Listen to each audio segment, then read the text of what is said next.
अस्सलाम वालेकुम रहमतुल्लाहि वबरकातुहू। आप देख रहे हैं टॉप 10 विद GNM और मैं हूं गुलाम नबी मदनी। दुनिया भर से आज की 10 बड़ी और इंतहाई अहम खबरें जिन पर आज हम बात कर रहे हैं। नाज़रीन किराम, आज 13 अगस्त 2020 है और आज दिन है जुमेरात का। खबरों का सिलसिला शुरू कर लेते हैं। जो आज की पहली बड़ी खबर है ये भारत से है। भारत में नामूसे रिसालत सल्लल्लाहु अलैहि वसल्लम पर 4 मुसलमान कुर्बान हो गए हैं। कांग्रेस रहनुमा के भतीजे ने गुस्ताखाना पोस्ट शेयर की थी जिस पर एहतजाज किया गया।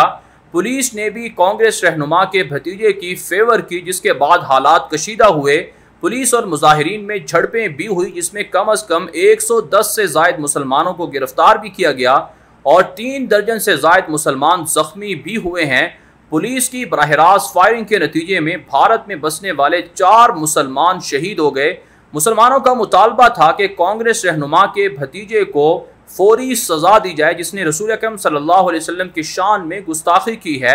लेकिन वहाँ की हुकूमत ने और पुलिस ने जानबूझकर कांग्रेस रहनुमा के भतीजे की फेवर की, जिसके बाद मुजाहिरीन ने कांग्रेस रहनुमा के घर को भी जला दिया। इस वक्त भी वहाँ हालात कशीदा हैं। बंगलोर के अंदर ये वाक़या पेश आया है जहाँ पर 200 से ज़ायद गाड़ियाँ बेनज़ीर आतिश की गई हैं और इतलात ये मौसूल हो रही हैं कि भारत के अंदर इस वक्त इस इलाके के अंदर कर्फ्यू भी नाफिज है। नाज़रीन काम, दुनिया भर के अंदर मुसलमान रसूल अकरम सल्लल्लाहु अलैहि वसल्लम की नामूस के हवाले से इंतहाई हसास और गैरतमंद हैं। जहाँ कहीं रसूल अकरम सल्लल्लाहु अलैहि वसल्लम की शान में गुस्ताखी होती है, मुसलमान उसे किसी भी सूरत बर्दाश्त नहीं कर सकते, क्योंकि अल्लाह के महबूब सल्लल्लाहु अलैहि वसल्लम का यह खुद फरमान है कि जब तक किसी भी मुसलमान के नज़दीक मैं उसकी जान से, औलाद से, माल से ज़्यादा अजीज़ ना हो जाऊँ, तब तक वो शख्स मुसलमान ही नहीं हो सकता।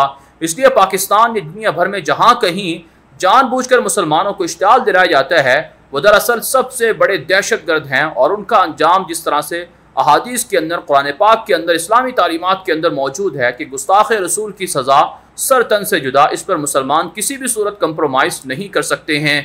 आगे बढ़े जाने काम, जो आज की दूसरी बड़ी खबर है ये पाकिस्तान के वज़ीर ख़ारजा शाह महमूद कुरैशी ने दौरा किया है। चीन का वफ़द के हमरा दौरा सामने आया है और इस दौरे के दौरान जहां बाहमी ताल्लुकात पर गुफ्तगू होगी, वहीं मकबूजा कश्मीर समेत लद्दाख के अंदर चीन और भारत के दरमियान जारी जंग और झड़प के हवाले से भी बातचीत मुतवक्के है।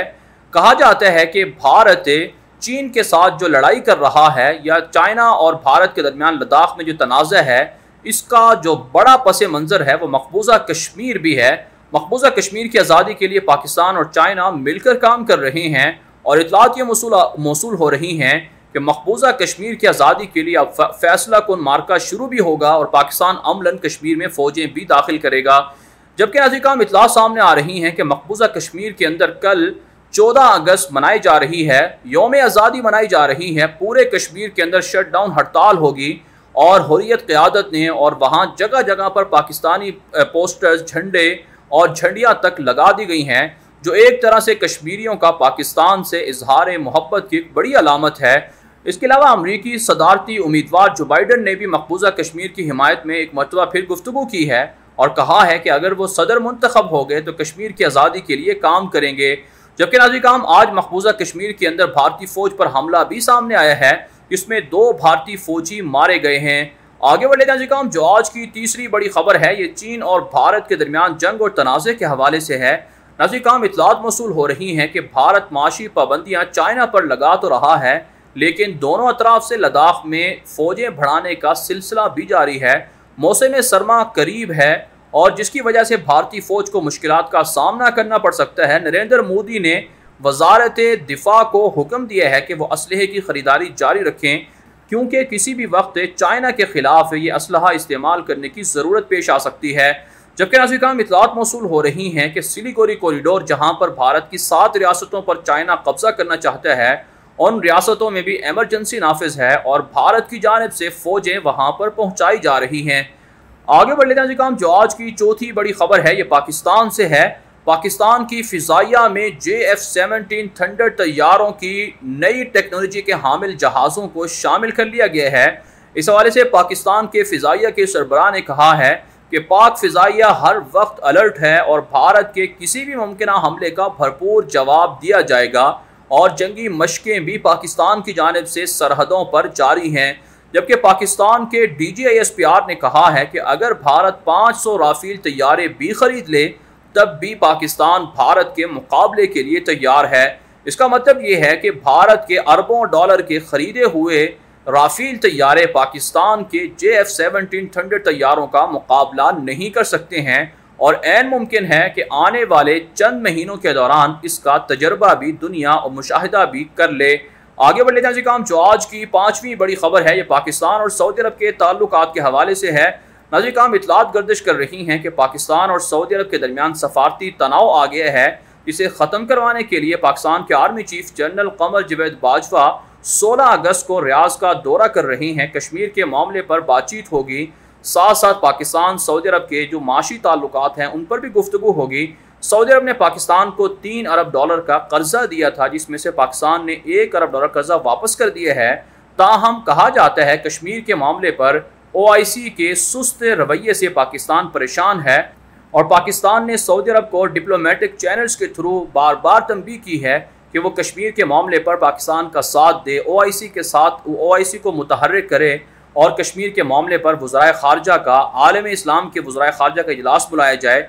इसके अलावा इत्तलात ये सामने आ रही हैं कि चूँकि पाकिस्तान और तुर्की के ताल्लुकात बढ़ रहे हैं, इससे भी सऊदी अरब नाला है। ताहम पाकिस्तान तुर्की और अरबों के दरमियान जो चपकलश है, खलीज है, उसे दूर करने के लिए भी कोशिश कर रहा है और पाकिस्तान का हमेशा से यही रिकॉर्ड रहा है कि मुसलमान ममालिक को आपस में लड़ाई से दूर रखता है और सालसी करके उनके दरमियान सुलह और तस्फिया करवाता है। आगे बढ़ लेते हैं जी काम, जो आज की छठी बड़ी खबर है ये गज़ा में इसराइल की वहशियाना बमबारी के हवाले से है।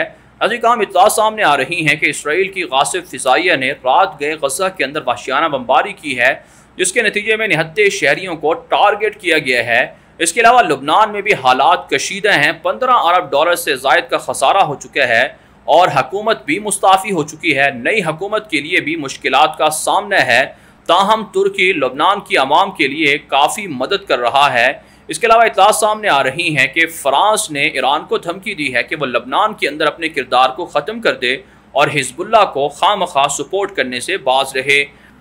आगे बढ़ लेना जी काम, जो आज की 7वीं बड़ी खबर है ये ईरान, अमरीका और अरब ममालिक के ताल्लुकात के हवाले से है। ताज़ा खबर मौसूल हो रही है कि खलीज अरबी के अंदर ईरान ने एक बाहरी जहाज़ को घेर लिया है, जिस पर अमरीका ने ईरान को वार्निंग दी है कि वो खलीज अरबी के अंदर आबनाए हुर्मुज़ के अंदर खामखा जहाज़ों को रोकने से बाज रहे, इससे हालात कशीदा होंगे। अजी काम, इससे पहले भी कई बार खलीज अरबी के अंदर या खलीज फ़ारस या आबनाए हुर्मुज़ के अंदर अमरीका और अरब ममालिक के जहाज़ों के दरमियान और ईरान के दरमियान झड़पें हो चुकी हैं और इस वक्त भी हालात कशीदा नज़र आ रहे हैं। आगे बढ़ लेना जी काम, जो आज की 8वीं बड़ी खबर है ये अफ़गानिस्तान से है। अफ़गानिस्तान के अंदर तालिबान की मुख्तलिफ़ कार्रवाइयों में गुज़श्ता 24 घंटे के दौरान कम अज़ कम 31 से ज़ायद अहलकार मारे गए हैं। तालिबान ने 29 से ज़ायद सूबों में इस वक्त खौफनाक कार्रवाइयाँ शुरू कर रखी हैं। काबुल हुकूमत का दावा है कि गुज़श्ता 2 हफ्तों के दौरान तकरीबन 350 से ज़ायद शहरियों को ज़ख्मी किया गया है और 121 से ज़ायद हलाक हो गए हैं, जबकि तालिबान ने इन इल्ज़ामात को मुस्तरद किया है। दूसरी जानिब इत्तला सामने आ रही हैं कि इंटर अफ़गान मुज़ाकरात के लिए इस वक्त काबुल हुकूमत पर प्रेशर बढ़ चुका है और तालिबान की जानिब से शेर मोहम्मद अब्बास तंगज़ई मुज़ाकरात की क़यादत करेंगे, सुहेल शाहीन ने ऐलान कर दिया है। और किसी भी वक्त रवां हफ्ते या आने वाले 10 दिनों के दौरान इंटर अफ़गान मुज़ाकरात का राउंड शुरू हो सकता है, जिसके बाद मुस्तक़बिल की क़यादत अफ़गानिस्तान की वो तालिबान के पास जा सकती है। आगे बढ़ लेना काम, जो आज की 9वीं बड़ी खबर है ये बहीरा रोम के अंदर गैस और तेल की तलाश पर इख्तलाफात के हवाले से है। ऐसे काम, आप जानते हैं बहीरा रोम के अंदर तुर्की की जानिब से तुर्की की बाहरिया वहाँ पर गैस और पेट्रोल को तलाश कर रही है, जबकि फ़्रांस, यूनान, मिस्र, कब्रस और इसराइल वगैरह को एतराज़ात है। अब खबर सामने आई है कि फ़्रांस ने तुर्की के ख़िलाफ़ फ़ौजें तैनात कर दी हैं, जिससे तुर्की और फ़्रांस के दरमियान एक मरतबा बड़ी जंग का ख़दशा बढ़ चुका है। और लीबिया के मामले में भी तुर्की और फ़्रांस के दरमियान शदीद इख्तलाफात चल रहे हैं। आगे बढ़ लेते हैं जी काम, जो आज की 10वीं बड़ी खबर है ये रूस से है। रूस ने अफ्रीकी ममालिक में 6 बड़े फ़ौजी अड्डे बना लिए हैं। एक बड़ी खबर सामने आई है जिसमें कहा गया है कि अमरीका, इसराइल और फ़्रांस के बाद अब रूस ने भी अफ्रीकी ममालिक की जो दौलत है उसे हड़प करने के लिए वहाँ पर फ़ौजी अड्डे बना दिए हैं। आप जानते हैं नाज़रीन इकराम के यूरोप के जितने भी ममालिक हैं, इनकी तरक्की का राज गरीब मुल्कों से उनकी मादनियाती दौलत को लूट कर सरमाए को बढ़ाना है। इस वक्त अफ्रीकी ममालिक के अंदर जो गुर्बत है, इसकी बड़ी वजह फ्रांस, इसराइल, यूरोप, अमरीका और दीगर इस्तेमारी गारतगरों की वो गारतगरी है, जिसकी वजह से वहाँ के वसाइल को लूटा जा रहा है। बहरहाल नाज़रीन इकराम, दुनिया भर से थी आज की 10 बड़ी खबरें। इन खबरों के हवाले से आपकी क्या राय है? अपनी राय कमेंट के जरिए से ज़रूर हम तक पहुँचाएँ। मज़ीद खबरों के लिए आप हमारे ट्विटर अकाउंट दुनिया मेरा आगे और गुलाम नबी मदनी फॉलो कर सकते हैं। आज के लिए इतना ही, इजाज़त दीजिए। अल्लाह हाफ़िज़।